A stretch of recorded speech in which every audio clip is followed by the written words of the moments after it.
Hi, good morning all.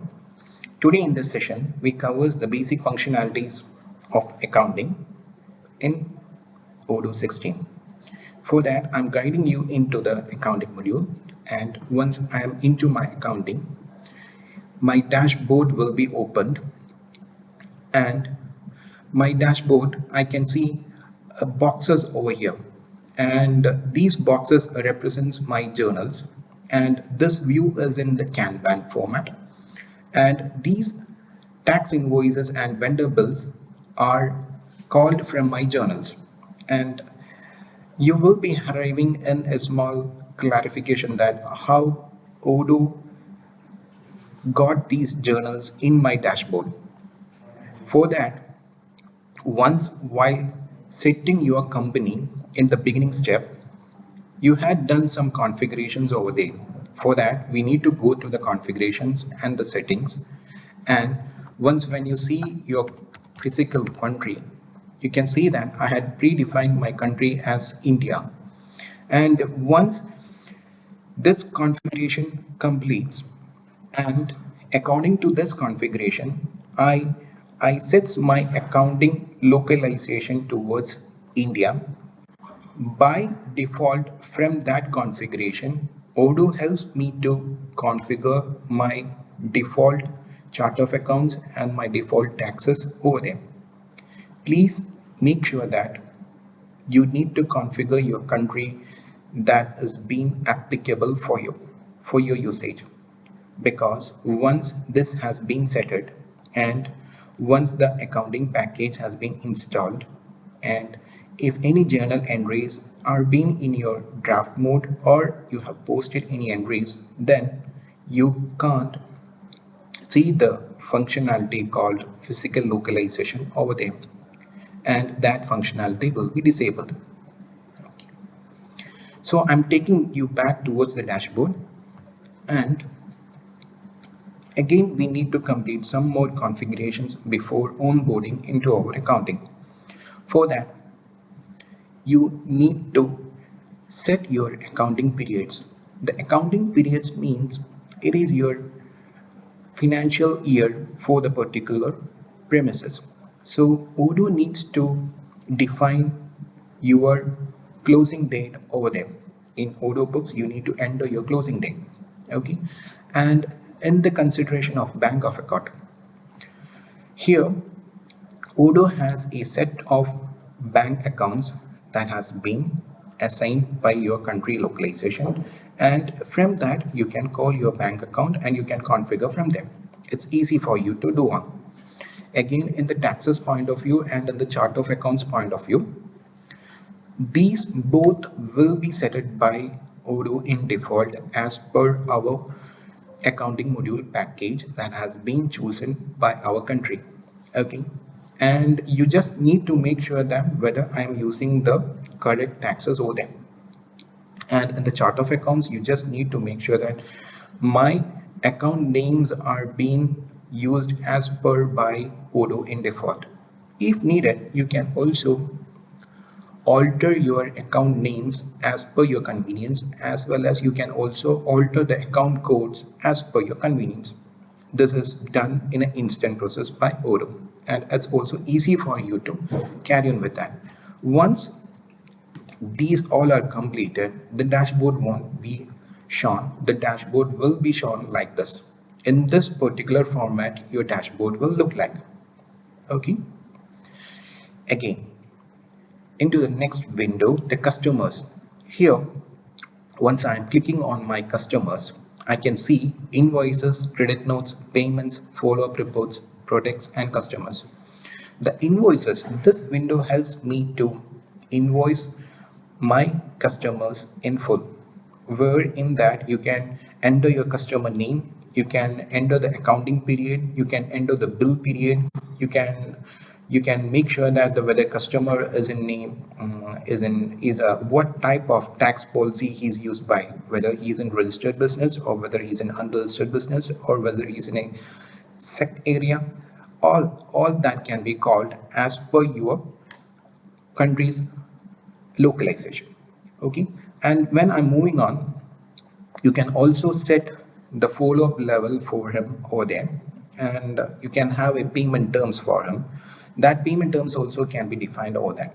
Again, in the invoices, you can also draw the line for the products what he has, what we are assigned to sell him, and in that product you can call the details of the purchaser, the sales price, the purchase price, all those can be fixed in the product, and again the tax slab can be fixed over there. So this is the basic scenario for invoices. And the credit note means you are issuing a credit against your customer and that will be used to those. And for the payments, again, you can make sure that either you can receive the payment from the invoices directly by the help of register payment, where the button will be there or for you to help you to receive the payment from the customer directly, or else you can go towards the customer's payments and you can call the particular customer who need the payment for you, and you can choose the payment was done to bank or by cash and when the payment was recorded. Over here in the follow-up reports, this means that whether your customer is gone through a follow-up, that means he was in a due and he was alerted by that due date, and again you marks a follow-up for him saying that he has rearranged the me saying that he will be paying on this date. So the follow-up reports guides you in that sense. And in the sense products means in the invoices you will be having some products for the customers. You need to deliver some products towards the customer, or you need to deliver some services towards the customer. The services or the products acts as in the sense called products, and the customers means all my customers will be shown over here in my customers master database. Okay. When I'm moving towards my vendors, I can see the bills, refunds, payments, products and vendors. Again, the same happens with the products and the vendors as if the same that is mentioned in the customers. So in the functionality bill means when a vendor passes a bill for me, I endorse the details in this window, and here again the vendor name will be there, the vendor treatment will be there, the billing date will be there, the accounting date will be there, the payment terms will be there, and what product is there, and the product's tax will be there, and the final amount will be there. And if you are making any refunds towards the vendor, this will be treated over here. Again, when I'm going into my payments, I can make sure that whether I can make the payment from the particular bill itself, or else I can make the payment towards the vendor by calling the vendor in my payment form. For that, you just need to make sure that you are choosing the proper vendor from your vendor list, and the payment date and the check number or the cash treatments will be done. And once it's been posted and confirmed, you just need to allocate the payment towards your bills. And once the allocation is being done, it will be the payment status, the bill inside the bill, the payment status will be shown into in payment status. Okay. Here in this window, accounting will guide us into the journal entries and the journals. Okay.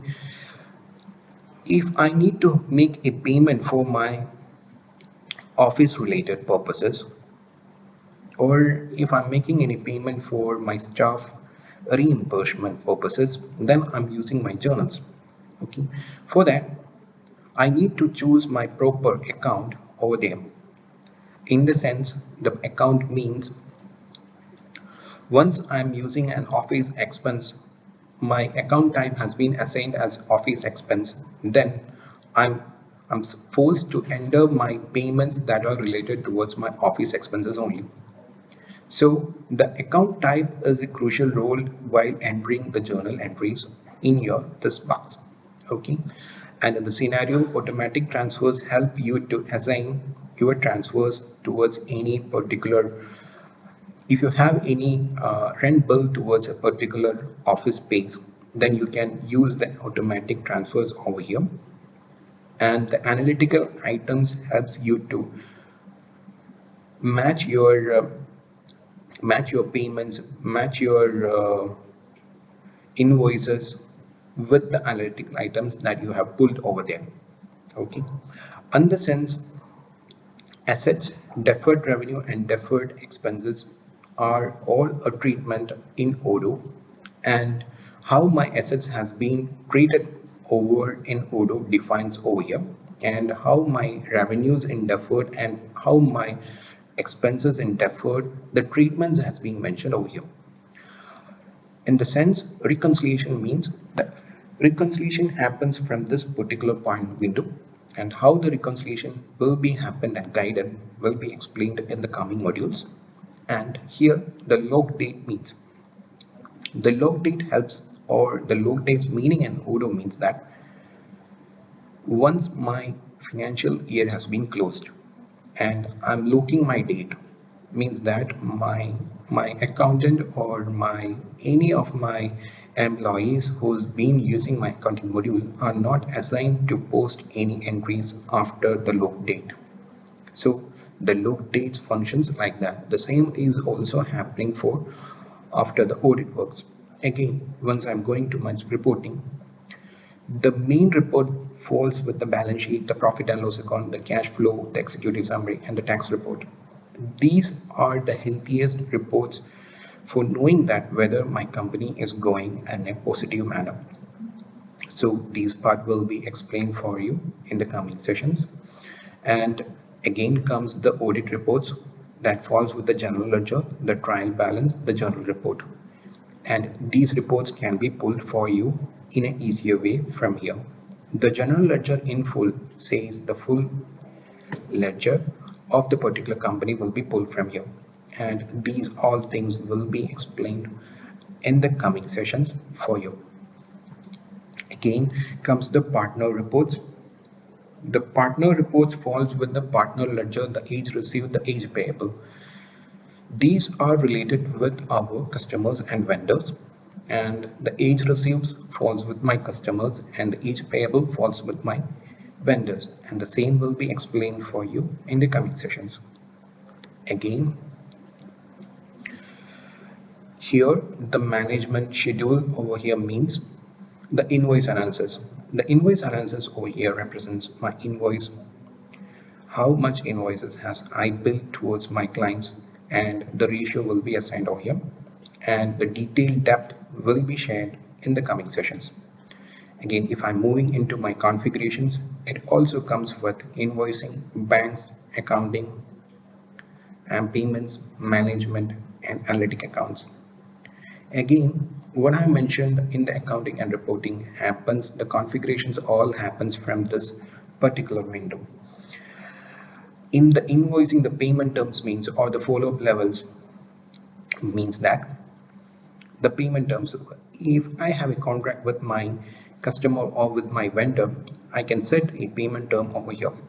And if I have a follow-up level, which type of follow-up I'm using, that is a meeting follow-up or an email follow-up or a call follow-up, that all can be called over here. The Inco terms means the shortcuts used for in the accounting module, and the bank can also be configured from here by adding a bank, and the reconciliation models are there. The reconciliation models happens means the same how or what type of reconciliation model is being assigned from my end for using my reconciliation in an easy way. For that, I'm setting a reconciliation model, and that will be defined towards you in the coming sessions. Again, the accounting falls with the chart of accounts, the taxes, journals, currencies, fiscal localization, fiscal positions, the journal groups. Again, the chart of accounts will be called in Odoo in default, and if you need to alter it, you can go into the chart of accounts and you can alter it from them, as well as the taxes. The same happens with the journals, the currencies. If you are using your multiple currencies in your business premises, then you can set that from over here. Again, these terms, the payments, the management, again the analytic account, these all will be explained in the coming session. I hope my session has guided you well, and I hope you will be watching my video and your valuable feedback will be assigned. Thank you. Thanks a lot. Have a good day.